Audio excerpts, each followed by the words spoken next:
হরে কৃষ্ণ। বছরে দ্বাদশ মাসের মধ্যে একটা অন্যতম গুরুত্বপূর্ণ মাস হচ্ছে ফাল্গুন মাস। এই ফাল্গুন মাসেই কিন্তু শিবরাত্রি ব্রত পালন করা হয়। তাই সকল কিছু মিলিয়ে এই ফাল্গুন মাসটি অত্যন্ত গুরুত্বপূর্ণ দিন। বিশেষত ফাল্গুনের পূর্ণিমা এবং অমাবস্যা তিথি আরো মহিমাপূর্ণ।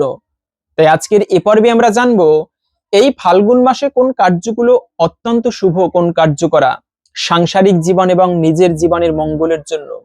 পাশাপাশি কোন কোন কার্য কখনোই ফাল্গুন মাসে করা উচিত নয়, সেই সঙ্গে বাড়িতে কোন খাবারগুলো এই মাসে খাওয়া অনুচিত।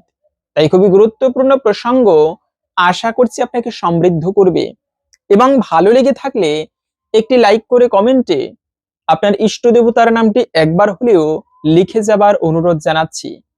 দেখেন, ফাল্গুন মাস কেন এত মহিমাপূর্ণ, তার মধ্যে প্রথম কারণ হচ্ছে এই ফাল্গুন মাসেই কিন্তু শিবরাত্রি ব্রত পড়েছে।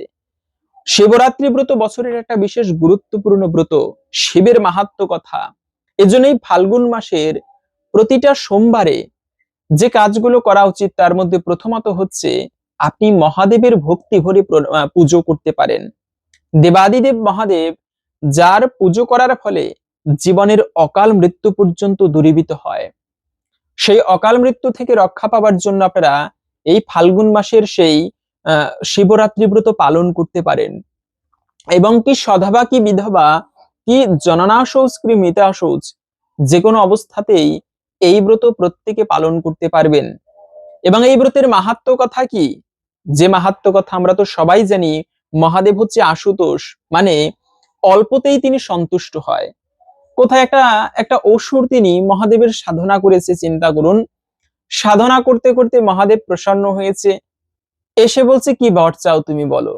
তো মহাদেব তো আর বিচার করেন, এজন্য তার একটা নাম হচ্ছে ভোলানাথ। আপনি যদি পাপিষ্ট হয়, কিন্তু সে যদি ভক্তি ভরে মহাদেবকে একটুকু পুজো করতে পারে, মহাদেব প্রসন্ন, তার মনোবাসনা পূর্ণ করে দেয়। তো এই অসুরের মনে ছিল কুচিন্তা, মহাদেবের কাছে বর চাইলো, মহাদেব আমাকে তুমি এমন বর দাও যাতে আমি যার মাথায় হাত রাখি সে যেন মারা যায়, ভস্ম হয়ে যায়। তো মহাদেব বলল তথাস্তু। এইবারে ওই অসুর এবারে মহাদেবকে পরীক্ষা করার জন্য মহাদেবের দিকে ধাবিত হলো। মহাদেব তখন কি করবে, দৌড়াচ্ছে দৌড়াচ্ছে, শেষ পর্যন্ত গিয়ে বিষ্ণুর কাছে গেল, প্রভু আমাকে রক্ষা করো, কি হয়েছে, এই এই বর দিয়েছি এই বিষয়। ভগবান বলল দেখো, তুমি তো ভোলানাথ, একটু বিচার বিশ্লেষণ করে কাজ করো, ভক্তকে ভুলে গিয়ে এমন বর দিও না যাতে হিতে বিপরীত হয়। তখন সেই ভগবান বিষ্ণু তিনি সুন্দর একটা মোহিনী মূর্তি ধারণ করে সেই অসুরের সামনে গিয়ে নাচ করা শুরু করেছে। আর অসুর মানে স্ত্রী দেখলে লোভ সামলাতে পারে না, স্বাভাবিক। এবারে ওই অসুরটাও ওই মোহিনীকে দেখেই তো মোহিত হয়ে গিয়েছে। ভগবান তখন নাচতে নাচতে, ভগবানও নাচে ওই তালে তালে, অসুরও নাচে একেবারে মন্ত্রমুগ্ধের মতো। শেষ পর্যন্ত ভগবান মাথায় হাত রেখে নাচ শুরু করেছে, ওই অসুরও মাথায় হাত রাখতে গিয়ে ভস্মীভূত হয়ে গেল। তো এ হচ্ছে বিষয়, এ হচ্ছে মহাদেব। যে মহাদেবের পুজো করলে তিনি ভোলানাথ, এমনকি ভগবানের পরের যার স্থান, সমস্ত দেবদেবীর ঊর্ধ্বে যার স্থান, তিনি হচ্ছে দেবাদিদেব মহাদেব। আর এই মহাদেবের সাধনা যারা ভক্ত হয়, এত সাধারণ নয় তারা। এজন্য মহাদেবের ভক্তগণ, এই যে মনি ঋষিরা পর্যন্ত সেই মহাদেবের সাধনা করে থাকে, পুজো করে থাকে। তাই আপনারা সেই মহাদেবের কৃপা লাভের জন্য এই ফাল্গুন মাসের প্রতি সোমবার বিশেষ ভক্তি ভরে, শ্রদ্ধা ভরে পালন করতে পারেন, মহাদেবের পুজো আদি করতে পারেন। এর ফলে মহাদেবের কৃপায় জীবনের সমস্ত বিপদ আদি দূরীভূত হয়, অশুভ অমঙ্গল পর্যন্ত দূরীভূত হয়। অত্যন্ত গুরুত্বপূর্ণ এই শিব চতুর্দশী ব্রত বা শিবরাত্রি ব্রত, যে কারণে এই ফাল্গুন মাসটি এত বেশি মাহাত্ম্যপূর্ণ। এবং আরেকটা বিষয় হচ্ছে, এই ফাল্গুন মাসে আপনারা প্রতিদিন অবশ্যই কৃষ্ণ নাম জপ করবেন। কেন বলছি, কেননা এই ফাল্গুন মাস আরেকটা কারণে মহিমান্বিত, তা হচ্ছে স্বয়ং ভগবান শ্রী চৈতন্য মহাপ্রভু। আরে যদি গৌর না হইতো তবে কি হইতো, কেমনে ধরিতাম দে রাধারও মহিমা প্রেম রসসীমা, জগতে জানাতো কে। গৌরাঙ্গ মহাপ্রভু না আসলে রাধা কৃষ্ণের যে গুরু তাৎপর্য, গুহ্য যে বিষয়, সেটা মানুষ বুঝাতো কে। এজন্যই ভজন করা হয়েছে। আর সেই চৈতন্য মহাপ্রভু কে, রাধা কৃষ্ণকে আমরা আলাদা দেখতে পারি, কিন্তু তারা হচ্ছে দুজন এক। দেকাত্মা নাবোপি ভুবি পুরা দেহ বেধম গতৌত। তাদের দেহ ভেদ নেই, তারা একজনই, আপাত দুজন মনে হতে পারে। তো সেই যে একজন ব্যক্তি, সেই ব্যক্তিটাই ভগবান রাধা কৃষ্ণ, তারা মিলিত হয়ে চৈতন্য রূপে আবির্ভূত হয়েছে। 52টা শাস্ত্রে প্রমাণ আছে, মহাভারতের কথা, সুবর্ণ বর্ণ হেমাঙ্গ বরাঙ্গ চন্দন অঙ্গদি। ভগবান চৈতন্য মহাপ্রভু এসে কি করবে, তার কার্য বলা হয়েছে সন্ন্যাসকৃত সমশান্ত নিষ্ঠা শান্তি পরায়ণ। তিনি সন্ন্যাস আশ্রম অবলম্বন করে নিজে ধর্ম করে জগৎকে প্রচার করবে, জগতের মানুষ সেখান থেকে শিক্ষা নিবে। আর সেই চৈতন্য বাঙালি জাতির একটা মানে ঐতিহ্য বলা চলে, বাঙালি জাতির বিশেষ গর্ব এই চৈতন্য মহাপ্রভু। বঙ্গদেশে তিনি আবির্ভূত হয়ে কৃষ্ণ ভক্তি প্রচার করেছেন। তো সেটা ভিন্ন প্রসঙ্গ, হয়তোবা সবাই আমরা বুঝতে পারবো না, কিন্তু মূলত এই কলিযুগের যে যুগ ধর্ম, কেন বলছি তিনি আবির্ভূত হয়েছেন, কলিযুগে দুটি অবতার আসবে। কলৌ প্রথম সন্ধ্যায়াম গৌরাঙ্গ অহম মোহিতলে, কলিযুগের প্রথম সন্ধিক্ষণে চৈতন্য মহাপ্রভু আবির্ভূত হবে, বায়ু পুরাণের কথা।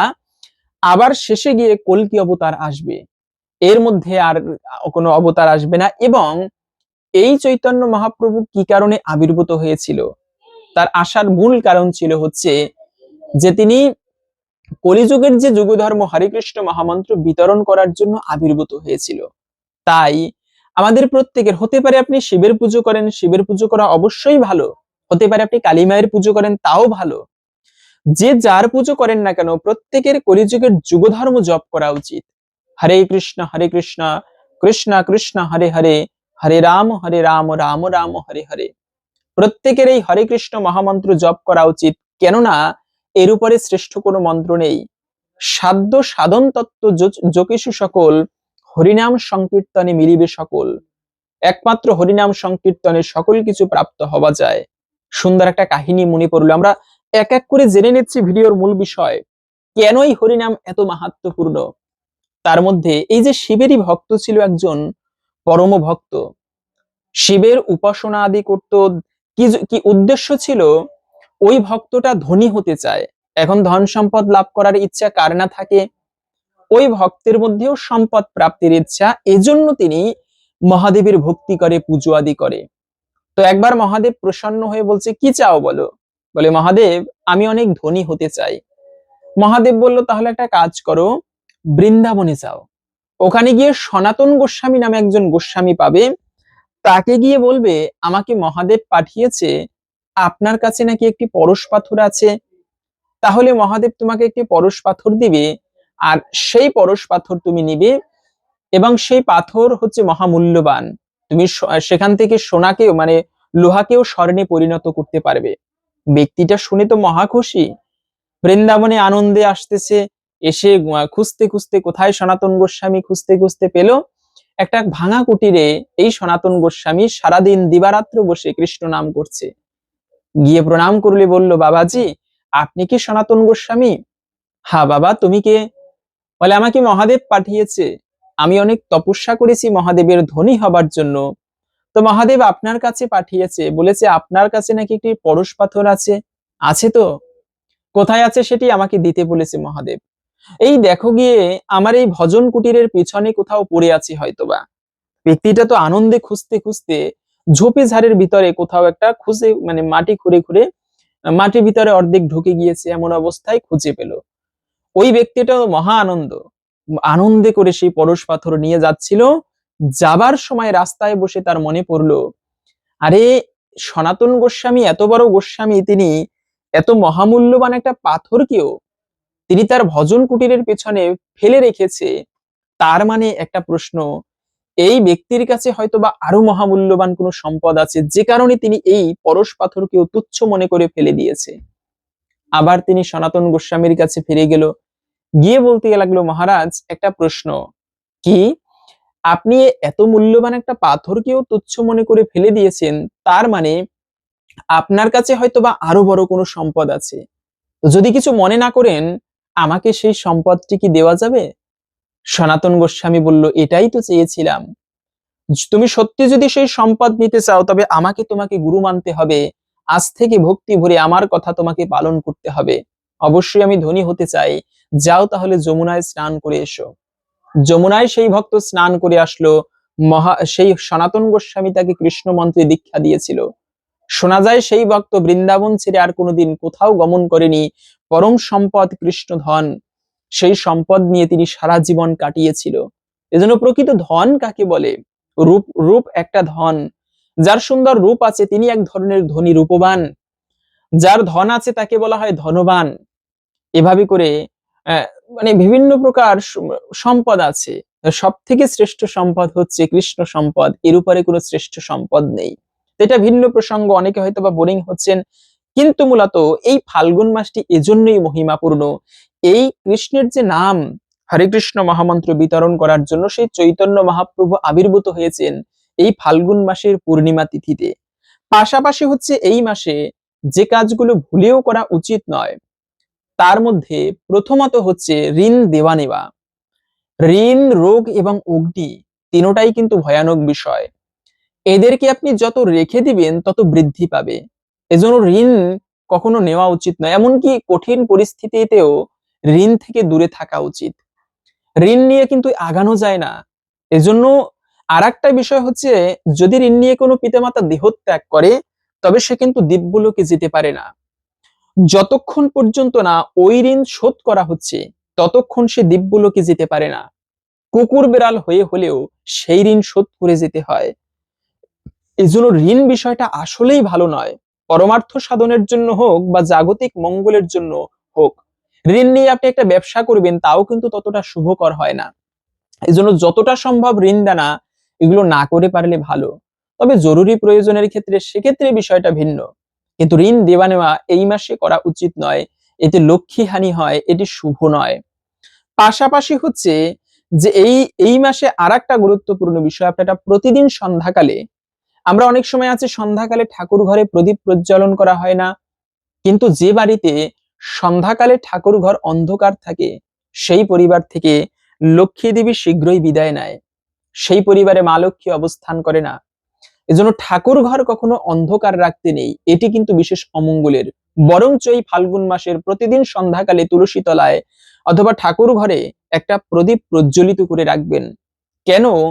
কেননা প্রদীপের আলোয় যেরকম অন্ধকার দূরীভূত হয়, ঠিক তেমনি ঠাকুর ঘরে একটা প্রদীপ নিবেদন করলে জীবনে ভগবানের কৃপায় সেই সংসারের সমস্ত অশুভ কেটে যায় এবং দূরীভূত হয়। এজন্য ভগবানের যত প্রকার সেবা রয়েছে তার মধ্যে একটি শ্রেষ্ঠ সেবা হচ্ছে ভগবানকে প্রদীপ নিবেদন করা। এই ফাল্গুন মাসে বলে শুধু নয়, প্রতিটা মাসে প্রতিদিন সন্ধ্যাকালে আপনি একটা প্রদীপ ভগবানের উদ্দেশ্যে নিবেদন করবেন। একবার কি হয়েছে, প্রদীপের মাহাত্ম্য কতটা শুনুন। যেমন বলা আছে, যদি কোনো ব্যক্তি আকাশের দিকে প্রদীপ দান করে তবে তার পিতৃপুরুষ তারা নরকে থাকলেও ভগবানের কৃপায় তারা দিব্যলোকে স্বর্গে গমন করে। শুধু তাই নয়, একবার একজন ভক্ত তিনি ভগবানের মন্দিরে প্রতিদিন প্রদীপ নিবেদন করত, তো ঘিয়ের প্রদীপ নিবেদন করেছিল। আর ওই ঘি খেতে গিয়ে একটা ক্ষুধার্ত ইঁদুর দেখেছে প্রদীপে ঘি, ঘিয়ের গন্ধ পেয়ে সেই ইঁদুরটা ঘি খেতে গিয়েছে। ওই ঘি খেতে গিয়ে প্রদীপের যে প্রজ্বলিত অগ্নি, সেই অগ্নির তেজে সেই ইঁদুরটা পুড়ে মারা গেল। চিত্রগুপ্ত তাকে কি করেছে, রাজা করে জন্মগ্রহণ করিয়েছে পরের জন্মে। কেন? কেননা ওই ইঁদুরটা যে প্রদীপের অগ্নিতে মারা গিয়েছে সেই অগ্নি সাধারণ কোনো অগ্নি নয়, সেটা ছিল ভগবানকে নিবেদিত অগ্নি, মহাপুণ্যময় অগ্নি। প্রদীপের অগ্নিতে মারা যাওয়ায় যমরাজ তাকে রাজা করিয়ে জন্মদান করিয়েছে। আর যে ভক্ত প্রতিদিন সেই প্রদীপ নিবেদন করে তার কত মঙ্গল হয় চিন্তা করুন। এজন্য জীবনে ঠাকুর সেবার মধ্যে একটা শ্রেষ্ঠ সেবা হচ্ছে প্রদীপ নিবেদন করা। আপনারা এই ফাল্গুন মাসে প্রতিদিন সন্ধ্যাকালে ঠাকুর ঘরে প্রদীপ নিবেদন করতে পারেন। তবে কখনো আর একটা বিষয় হচ্ছে, কখনো অপরের অনিষ্ট কামনা করতে নেই। কেউ যদি আমাদের ক্ষতি করেও থাকে সেটা ভগবান বিচার করবে, সময়ের থেকে বড় সাক্ষী কিছু নেই। এজন্য অপরের কখনো অনিষ্ট কামনা করা উচিত, এমনকি শত্রুরও কখনো অনিষ্ট কামনা করতে নেই। ভগবানের কাছে গিয়ে, প্রত্যেকটা জীব আমরা ভগবানের কাছে গিয়ে, ভগবান ও আমাকে এই করেছে, ওর জীবনটাই ধ্বংস করে দাও, এই করো ওই করো, এমনটা কখনো বলা উচিত নয়। এতে ভগবান প্রকৃতই কখনো প্রসন্ন হয় না। পাশাপাশি হচ্ছে যে এই দিনে আর একটা বিষয় হচ্ছে এটো বাসন। এই ফাল্গুন মাসে শুধু নয়, সন্ধ্যাকালের পরে বাড়িতে নেগেটিভ এনার্জি বৃদ্ধি পায়, একটা অমঙ্গল লেগে থাকে পরিবারে। কেন? তার মধ্যে আর একটা বিশেষ কারণ হচ্ছে যে বাড়িতে এই যে এঁটো বাসন রাখা উচিত নয়, কিন্তু পরিবারে এঁটো জাতীয় বাসন সন্ধ্যার পরে ধুয়ে রাখা উচিত। আমরা তো সারা রাত্র রেখে দেই। যেমন রান্নাঘরটা কিন্তু অন্নপূর্ণা দেবীর ঘর, রান্না করতে হয় জুতো পায়ে দিয়ে নয়, পবিত্র মানে স্নান করে রান্না করতে হয়। আমরা যে চেতনা, আমাদের মনের রান্নার সময় যে চেতনা থাকে মনে, ওই চেতনা খাবারের সাথে সংমিশ্রণ হয়। এজন্য রান্না করার সময় শুদ্ধ মন নিয়ে, শুদ্ধ চেতনা নিয়ে রান্না করতে হয়। কখনো খারাপ চেতনা বা চিন্তা করা উচিত নয়। এবং সেই রান্নাঘরের যে এঁটো বাসন সন্ধ্যাকালের পরে খাবার দাবার খাওয়ার পরে ধুয়ে রাখাটাই সর্বোত্তম। এবং ঠাকুর পুজোর সময় আর একটা খুবই শুভ সংকেত হচ্ছে, বলে দিচ্ছি। ঠাকুর পুজো করার সময়ে যদি কখনো এরকম লক্ষ্য করেন যে আপনি ভগবানের পুজোয় বসেছেন, আপনার হৃদয় থেকে একটা আনন্দ অনুভূতি হচ্ছে, একটা অপার শান্তি, অপার প্রশান্তি আপনি উপলব্ধি করতে পারছেন, তবে বুঝে নেবেন শীঘ্রই আপনার ওই পুজোয় ভগবানের কৃপা একটুকু হলেও রয়েছে। অথবা যদি আপনি ঠাকুর পুজোয় বসেছেন, একটা দিব্য গন্ধে সেই ঠাকুর ঘরটা সুবাসিত হয়ে উঠেছে, পবিত্রময় গন্ধ, বুঝে নেবেন সেই পুজোয় কোনো দেবদেবী সেখানে উপস্থিত হয়েছে, অথবা ইষ্ট দেবতা সেখানে উপস্থিত হয়েছে সেই আপনার আহ্বানে। কেন? ভগবানের শরীরের যে গন্ধ চন্দনের সুন্দর সুবাসের মতো, দেবতাদের শরীরের সুবাস এরকম। এজন্য কোথাও যদি দেবতা উপস্থিত হয়, অদৃশ্যভাবে সেই স্থানটা সুবাসে পরিপূর্ণ হয়। এজন্য ঠাকুর ঘরে বসে ঠাকুর পুজো দিতে গিয়ে এটা ইচ্ছা করে কান্না নয়, আপনি আনন্দে চোখ থেকে জল এসে পড়ছে, এটা খুবই ভালো সংকেত, শুভ একটি লক্ষণ। অথবা সেই ঘর পবিত্রময় গন্ধে ভরে ওঠা, এটিও খুবই শুভ লক্ষণ। পাশাপাশি হচ্ছে এই মাসে, এই ফাল্গুন মাসে যে খাবারগুলো ভুলেও খাওয়া উচিত নয়, তার মধ্যে প্রথমত হচ্ছে আপনি এই মাসে প্রতিদিন ভগবানের প্রসাদ গ্রহণ করবেন। কেন? জীবনের অমঙ্গল দূর করার জন্য আর একটা বিষয় হচ্ছে প্রতিদিন প্রসাদ গ্রহণ করা। কেননা প্রসাদের সর্বদুঃখানাম হানিরস্য পূজায়তে, প্রসাদের মাধ্যমে সমস্ত দুঃখ দূরীভূত হয়। জীবনে তেমন কিছু না করতে পারলেও যদি কেউ প্রতিদিন ভক্তি ভরে ভগবান জগন্নাথের প্রসাদ গ্রহণও করতে পারে, তবে তার ফলেও তার জীবনের সমস্ত অশুভ এবং অমঙ্গল দূরীভূত হয়ে যায়, অন্তিমে সে ভগবান বিষ্ণুর কৃপা প্রাপ্ত করে। এজন্য জগন্নাথের অন্ন সর্বকালে হইয়া মান্য, পাইলেই করিবে ভক্ষণ। আপনারা প্রতিদিন চেষ্টা করতে পারেন প্রসাদ গ্রহণ করতে। পাশাপাশি যে খাবারগুলো খাওয়া উচিত নয়, তার মধ্যে প্রথমত হচ্ছে যে এই মাসে কিন্তু তৈলাক্ত খাবার, এটা একটা গুরুত্বপূর্ণ বিষয়। খাবার হচ্ছে শরীরকে সুস্থ রাখার জন্য। আমরা যে খাবার খাই এটা কিন্তু অসুস্থ করে তোলে। এই যে অতিরিক্ত তেলে ভাজি খাবার মারাত্মকভাবে ক্ষতিকর আমাদের স্বাস্থ্যের জন্য। অতিরিক্ত তৈলাক্ত খাবার বর্জন করে চলতে পারেন, এই মাসে স্বাস্থ্য ভালো থাকবে।